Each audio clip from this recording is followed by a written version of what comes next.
Hello everyone and welcome to my channel. এখন আমি 2014 সালে রিলিজ হওয়া ইন্টারস্টেলার এই সিনেমাটা নিয়ে আমি আজকে একটু আলোচনা করব। এই সিনেমাটা আমার একজন স্যার, যিনি আমাকে ইংলিশ পড়াতেন, তিনি এখন ক্যালিফোর্নিয়া থাকেন। তিনি আমাকে এই সিনেমাটা আজকে সকালবেলা রেফার করেন যে এটা নেটফ্লিক্স থেকে দেখে নে, দেখে নিয়ে তোর কি মতামত সেটা আমাকে জানা।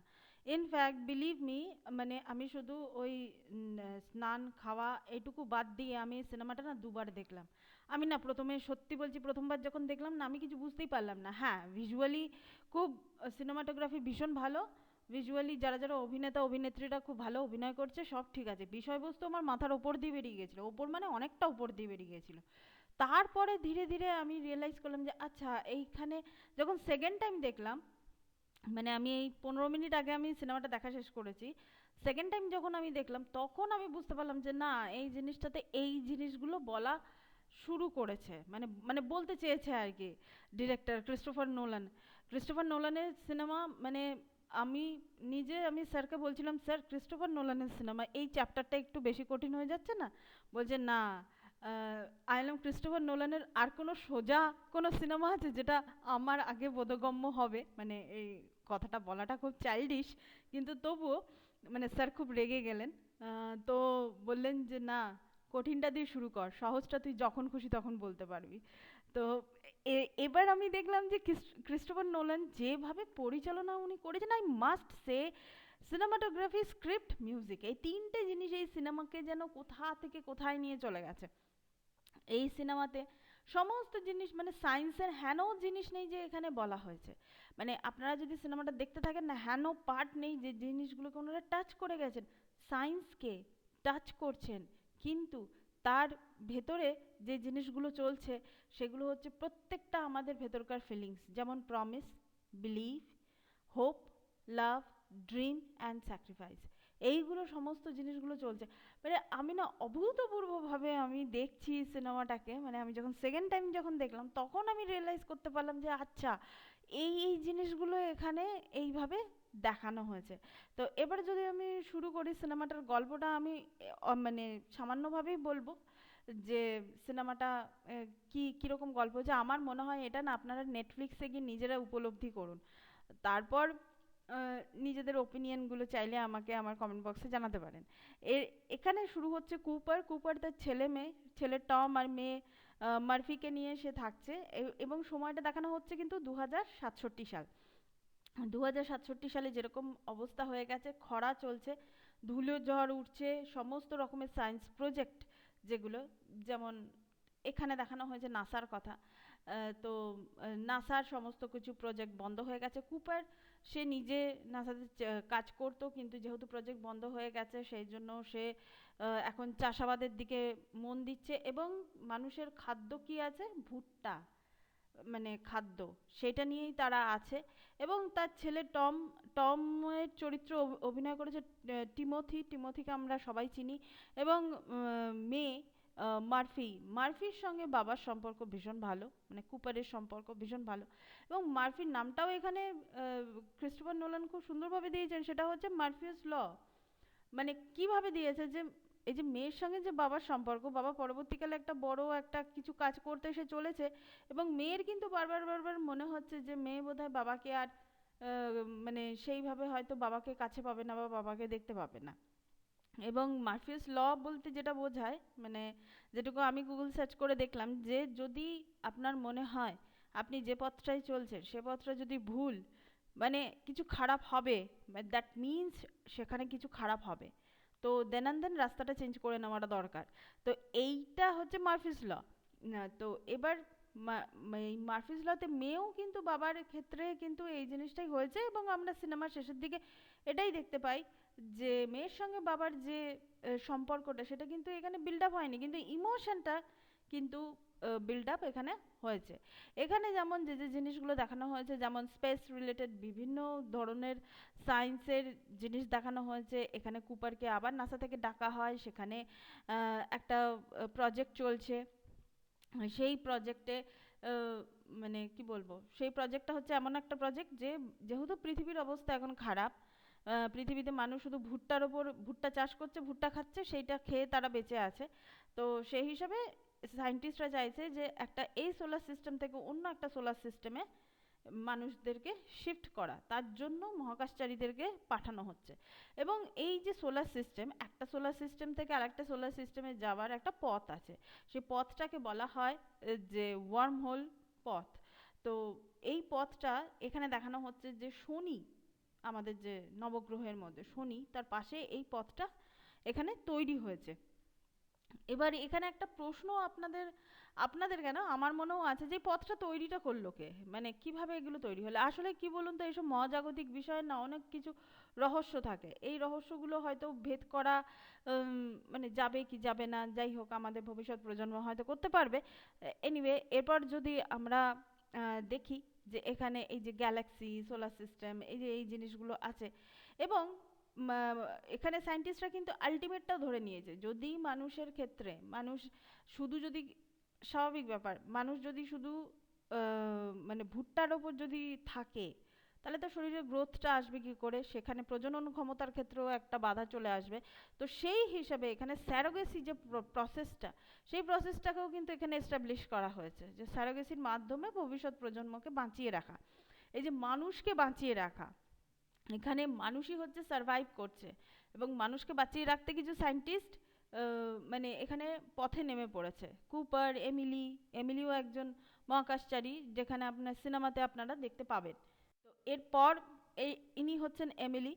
তো কুপার এবং এমিলি, এনারা এবং আরও অনেকে এবার এই অভিযানে তারা যায়, কিন্তু যাওয়ার সময় এটা কিন্তু মানে কুপারের মেয়েই কিন্তু বলেছিল যে বাবার সঙ্গে হয়তো তার আর দেখা নাও হতে পারে, বা এরকম ধরনের, বা দেখা হয়েছিল সেটা হয়তো অন্যভাবে হয়েছিল।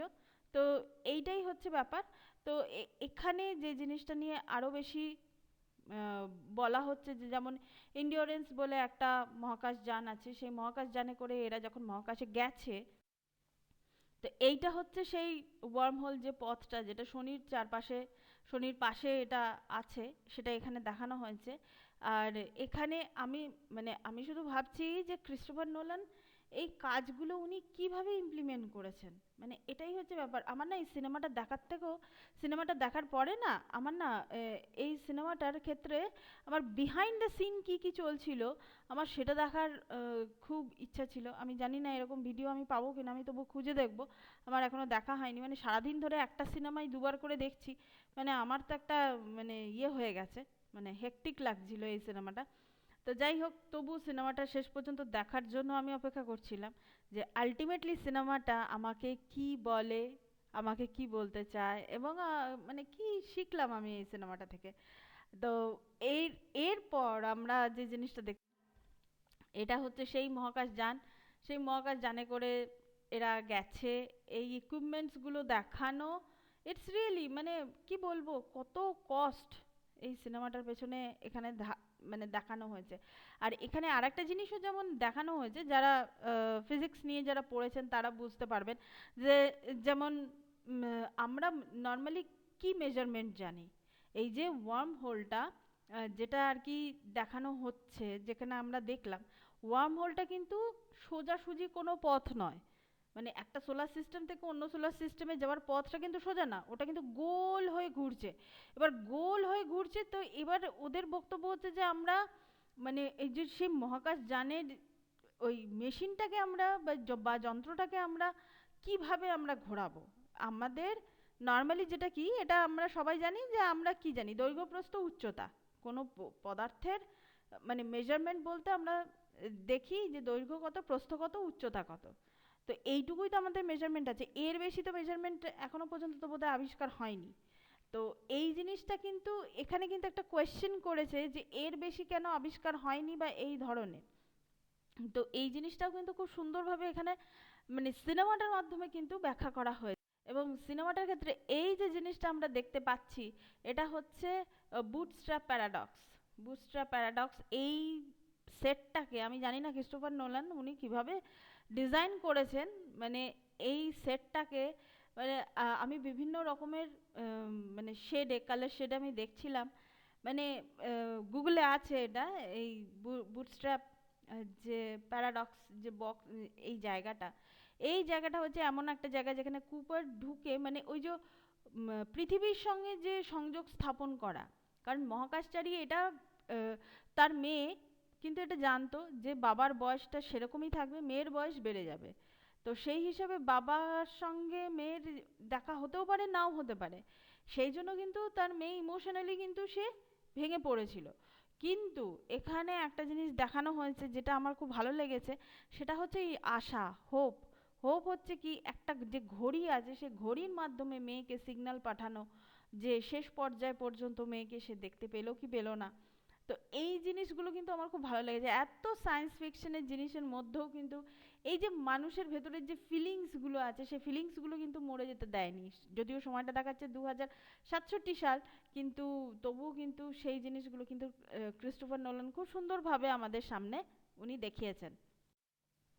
এইটা হচ্ছে বাবার মেয়ের মধ্যে কিছু সিন আছে যে সিনগুলো দেখে সত্যি আমার নিজেরই খারাপ লাগছিল, মানে খারাপ লাগছিল মানে আমার নিজের কষ্ট একটু একটু আধটু হচ্ছিল, কিন্তু তবুও মানে এই জায়গাটা এইগুলোর জন্য বড় কিছু করার জন্য মানে অনেক সময় কি হয় যে যেটা এখানে বোঝাতে চেয়েছে আমি যেটুকু বুঝেছি, যে লম্বা কোনো লাফ দেওয়ার জন্য কিছুটা পিছিয়ে আসতে হয়, তারপর একটু সময় নিয়ে একটু ভালো করে প্ল্যানিং করে তারপর একটা লম্বা লাফ দাও যাতে সেটা সাকসেসফুল হয়। দুম করে সামনে আছে বলে সেই জন্য তোমাকে করতে হবে তার কোনো মানে নেই।